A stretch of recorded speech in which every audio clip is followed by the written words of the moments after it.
Okay, question number 3। In the given figure क्या दिया हुआ है? कॉम्प्लिकेटेड, लुक्स कॉम्प्लिकेटेड बट नहीं, बड़ी सिंपल है। कुछ नहीं किया, दो ट्राइंगल को कंबाइन कर दिया। कौन दो ट्राइंगल? एक तो ट्राइंगल कौन सा दिख रहा है? ए बी सी, ये दिख रहा है जिसमें ये एल एम पैरेलल है बीसी के। दूसरा कौन सा दिख रहा है? ए सी डी, जिसमें ये पैरेलल है। इसको ये सोच लो, उसने दो क्वेश्चन कंबाइन कर दिए। कुछ वैरायटी तो डालनी ही है ना।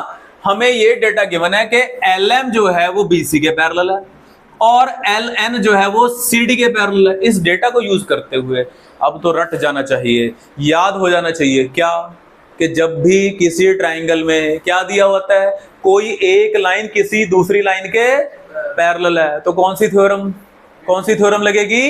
बीपीटी, बेसिक प्रोपोर्शनैलिटी थ्योरम लगेगी। क्या कहती है वो? कि रेशियो इक्वल होएगी क्योंकि पैरेलल गिवन है।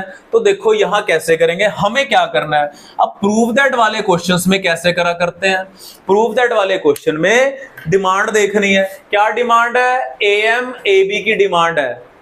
ए एम और ए बी की डिमांड आ गई, ए एम और ए बी, ठीक है। और A N upon A D, A N upon A D ये बाद में है।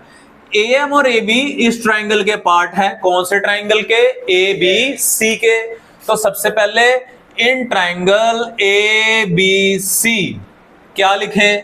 सिंस, बोलो सिंस कौन सी लाइन पैरेलल है?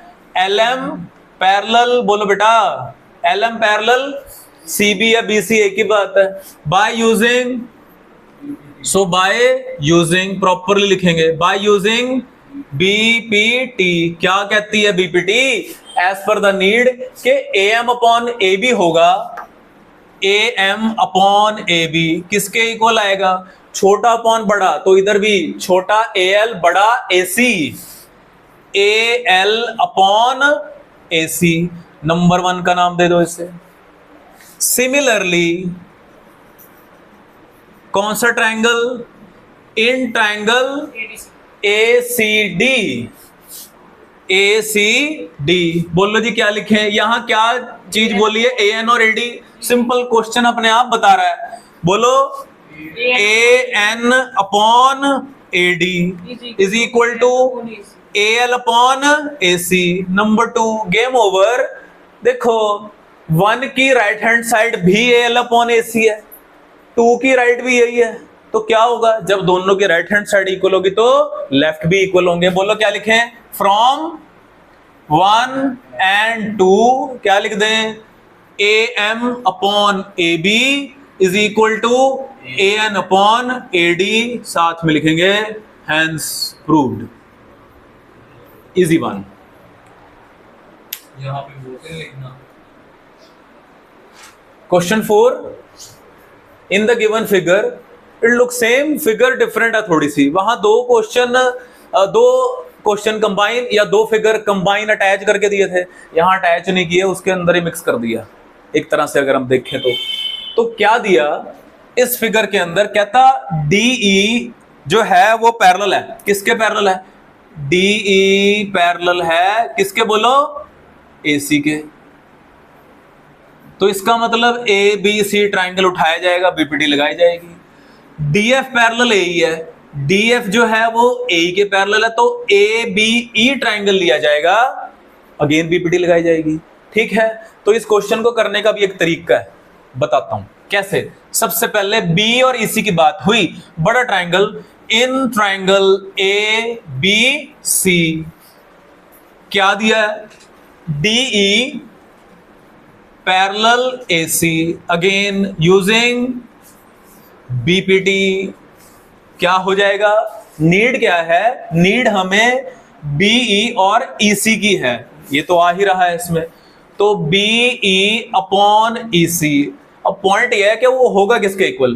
बीई और ईसी वो किसके इक्वल होगा? वो होगा बीडी और एडी के, क्योंकि ये पैरेलल है, ये बीच में लाइन काट रही है, इंटरसेक्ट कर रही है इनको। तो अगर ये बीई और ईसी लिया तो उधर बीडी और डीए लेना पड़ेगा, बी डी और डी ए। नंबर 1 नाम दे दो इससे। सिमिलरली दूसरा ट्राइंगल लेना पड़ेगा जिसमें बी एफ और एफ ई पड़ा है। बी एफ और एफ ई पड़ा है, बी एफ और एफ ई जो है, और ये अगर लाइन पैरेलल देखें तो वो कहां पड़ा है, वो ट्रायंगल ए बी ई में पड़ा है। तो फॉर द टाइम बीइंग मैं इसको अभी मिटा देता हूं, फॉर द टाइम बीइंग मैं इसको भी मिटा रहा हूं, फॉर द टाइम बीइंग मैं इसको भी मिटा रहा हूं। तो देखो अब साफ साफ नजर आ गया, साफ साफ नजर आ गया कि डी एफ पैरेलल ए है, यही तो है। तो फिर क्या लिखें, in triangle A B E, बोलो डी एफ पैरेलल ए ई, अगेन बाय यूजिंग बीपीटी। क्या कहती है बीपीटी, बीपीटी कहती है बी एफ चाहिए तो जो चाहिए पहले वो लिख लिया करो, B F upon F E equal हो जाएगा किसके, अगेन वही B D upon D A number 2। ये तो बिल्कुल पिछले वाले क्वेश्चन की तरह ही हो गया, बस फिगर डिफरेंट दे रखी थी। क्या लिखें, फ्रॉम 1 एंड 2, 1 एंड 2, अगेन वही बात हुई पिछले क्वेश्चन वाली कि यहां भी दोनों की लेफ्ट हैंड साइड इक्वल है तो राइट भी इक्वल हो जाएगी। लिख डालो कि B E upon E C is equal to B F upon F E, hence proved, again easy one। okay, question 5 again very easy।